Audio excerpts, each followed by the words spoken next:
A presença hoje é do deputado Sérgio Majesco, deputado pelo PSB, entrando agora no seu segundo, vai cumprir o seu segundo mandato. E nós vamos sequência a uma conversa iniciada na nossa edição de ontem. Deputado, o senhor mencionou a respeito, o Tribunal de Contas é um órgão acessório ou consultivo ou auxiliar da Assembleia Legislativa, né? Então o parecer dele tem um caráter de orientação. Você acha que as nomeações para o Tribunal de Contas têm a ver com as decisões do Tribunal de Contas? Eu acho não, tenho certeza absoluta, né? Passou da hora, existe já uma PEC tramitando no Congresso Nacional, nós tentamos apresentar um projeto de lei aqui também para modificar um pouco essa escolha dos conselheiros, porque isso é uma vergonha, na verdade, né? Você vê que, olha só, aqui no estado nós temos 2 conselheiros afastados, um preso, né, inclusive. No Rio de Janeiro, dos 7 conselheiros, 6 chegaram a ser presos. Recentemente, salvo engano, no Mato Grosso do Sul, 5 foram afastados. Então, assim, isso é a prova maior de que esse sistema não funciona. E que um conselheiro é escolhido politicamente e propositalmente. Se a gente pensar no penúltimo conselheiro escolhido aqui, o próprio Ministério Público de Contas fez um parecer para que ele não fosse nomeado, porque afinal de contas ele tinha processo de improbidade administrativa. Como alguém que vai cuidar do dinheiro público pode ter sido processado ou denunciado? Então, assim, o Tribunal de Contas, muitas vezes, eu tenho dito, de uma forma irônica, que o Tribunal de Contas, muitas vezes, é o Tribunal do faz de conta. A resolução, inclusive, assegurando essa vergonha em relação à educação, é a prova disso. Então, os conselheiros são nomeados de acordo com os interesses políticos, para resguardar aquilo que poderá acontecer com determinados políticos futuramente. O caso do último conselheiro nomeado aqui, o afogadilho que foi feita a nomeação do deputado Rodrigo Coelho, prova a preocupação do Artung de nomear o maior número possível de aliados dentro do Tribunal de Contas. Deputado, outra questão é a seguinte: o senhor denunciou sistematicamente abuso na rede pública estadual. Isso não impediu que o Espírito Santo tivesse uma avaliação no IDEB, na primeira avaliação no IDEB.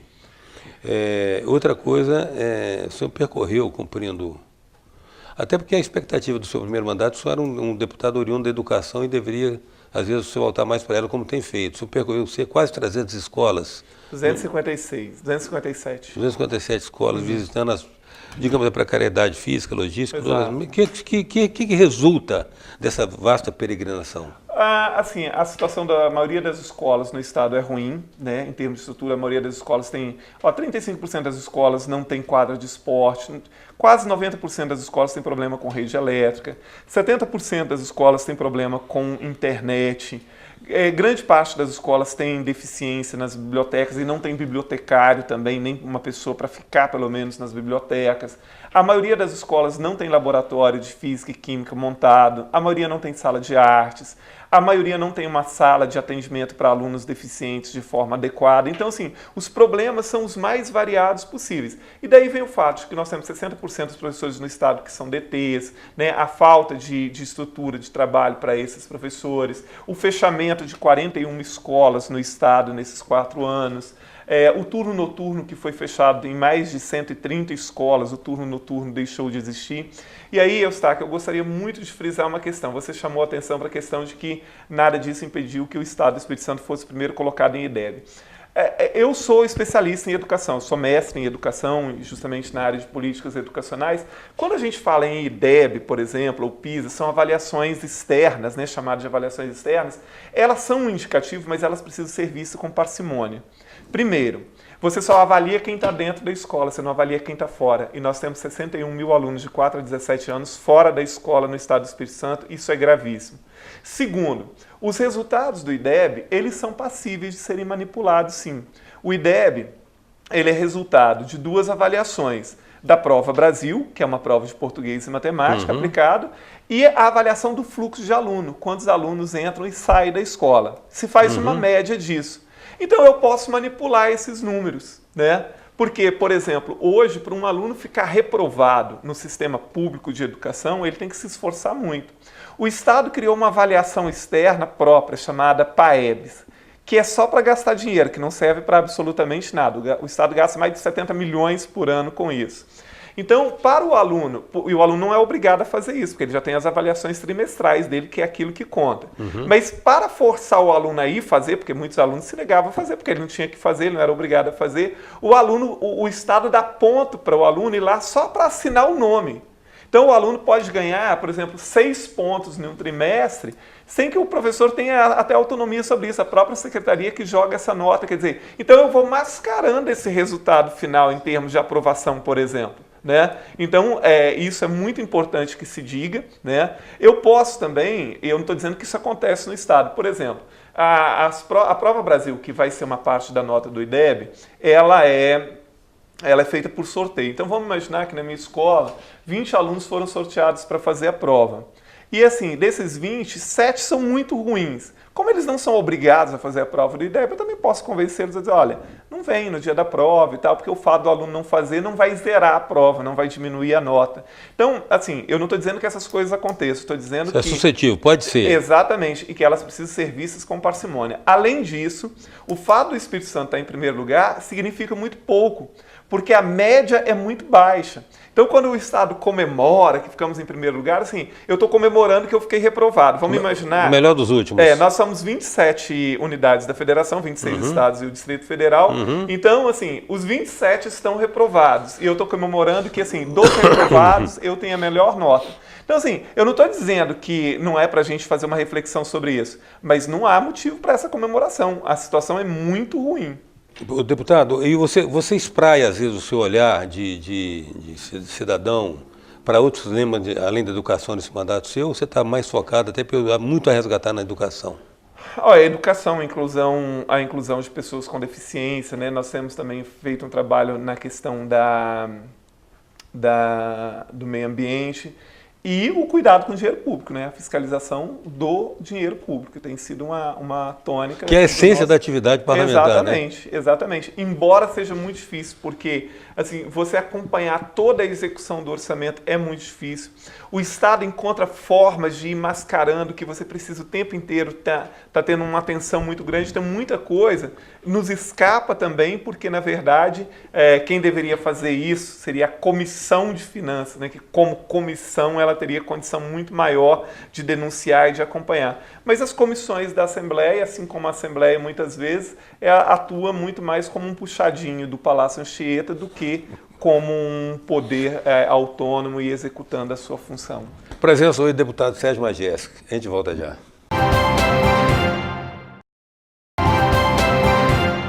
Voltamos com a presença do deputado Sérgio Majestic, PSB. Deputado, a gente tinha despachado o assunto, mas esqueci uma pergunta.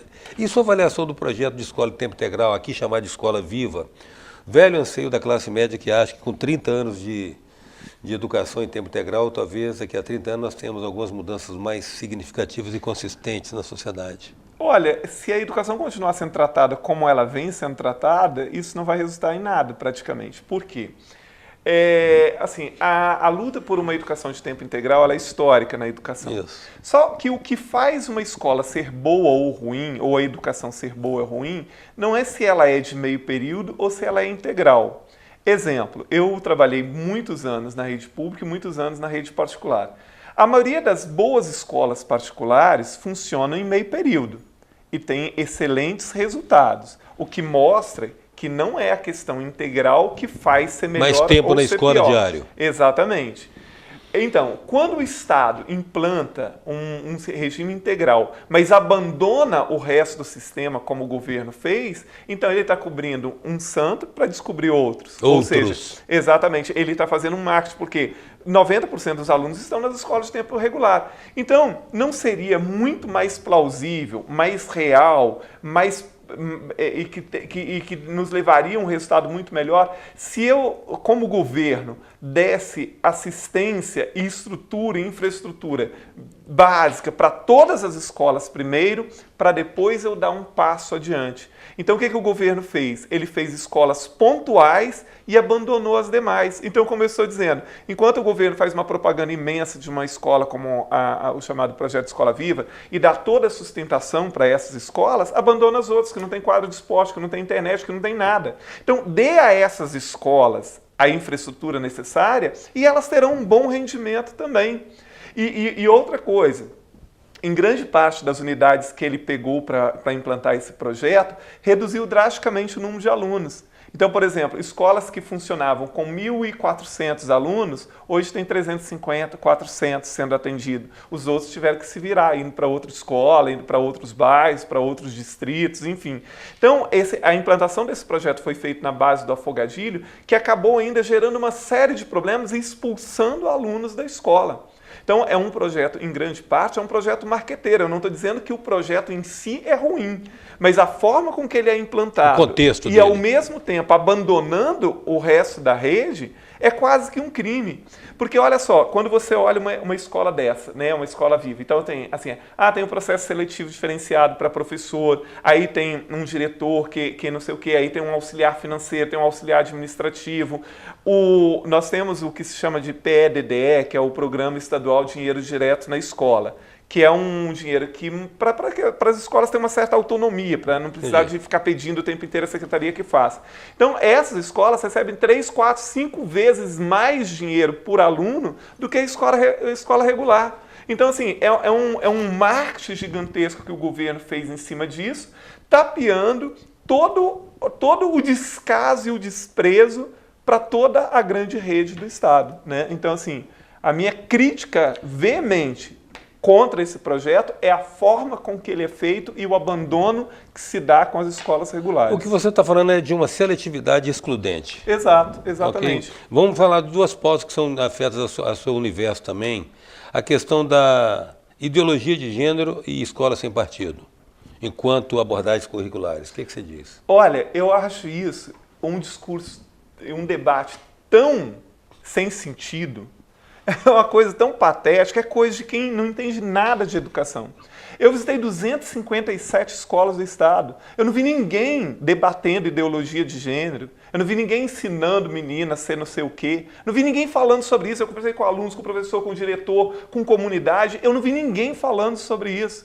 Isso é uma coisa idiota, né? Isso, escola sem partido é uma forma, e as pessoas falam disso e nem leram o projeto, que o projeto ele começa dizendo que o professor não deve dar sequer a sua opinião sobre qualquer assunto, e que não se mencione a questão, porque primeiro que ideologia de gênero não existe, né? É identidade de gênero, o termo correto. Então que isso não possa nem ser mencionado na sala de aula. Olha só, por que os deputados e os políticos que estão debatendo isso não vão para dentro da escola para debater de verdade o que nos levaria a ter uma boa educação, como melhorar a qualificação do nosso professor, como melhorar a infraestrutura das nossas escolas, como dar condição efetiva para que os alunos frequentem as escolas? É isso que nos interessa. Esse debate idiota, falso moralista, ele só serve para tapear os problemas da educação. Porque a mim, parece que são políticos incompetentes. Então, assim, como eles não querem se envolver num debate e não sabem se envolver num debate para melhorar a educação, eles criam uma falsa polêmica. Porque a falsa polêmica, ela chama a atenção. Você amedronta, olha lá, estão ameaçando nossas crianças. Eu vi lá em Brasília umas pessoas carregando cartazes assim: professores, por favor, deixem nossas crianças em paz. Olha, se esse país e esse Estado não estão piores do que estão, graças aos professores. E o trabalho que os professores realizam nas escolas não é por causa do governo, não. É apesar do governo. Professores não são santos. Claro que existem professores que extrapolam a sua função, ali falando coisas que não devia, ou expondo demais opiniões pessoais e tal, como existe em qualquer profissão. Mas a maioria dos professores faz um trabalho muito sério, muito digno, e não se pode generalizar dessa forma. Então, assim, toda essa discussão tola em torno desse projeto Escola Sem Partido, que estão discutindo ideologia de gênero e não sei mais o que na escola, é só uma forma de político fracassado e incompetente encobrir os reais problemas da educação por incapacidade e incompetência de propor algo que realmente revolucione a educação brasileira. Sexta-feira passava uma matéria sobre a Finlândia, mostrando a educação na Finlândia e tal. Então, assim, lá eles estão praticamente acabando com as avaliações, provas, né, excesso de prova. Então, os alunos são avaliados por vários critérios. E um dos critérios que os alunos são avaliados é a capacidade dele lidar com a pluralidade, dele lidar com o outro, com as diferenças sexuais, com as diferenças religiosas. Essa é uma forma de avaliar os alunos na Finlândia, que tem um dos melhores sistemas educacionais do mundo. Então, assim, em que lugar do mundo que as pessoas estão discutindo se o professor pode ou não pode falar disso ou daquilo na sala de aula? A educação, ela é plural. A educação, ela não pode ser... Ela é intrinsecamente plural. Exatamente. Né? Então, assim, isso é um debate apenas para encobrir os reais problemas da educação e encobrir a incompetência dos políticos de se envolverem num debate sério sobre a educação e de proporem algo decente para melhorar a educação. Deputado, mais teríamos a conversar com você e por isso o programa sempre se coloca à sua disposição quando entender que é necessário. Agradeço muito a sua presença e me congratulo como cidadão pelo seu posicionamento na nossa Assembleia. Muito grato. Obrigado. Eu que agradeço a oportunidade de estar aqui mais uma vez. Obrigado mesmo. Estamos lá à disposição de vocês e de toda a sociedade.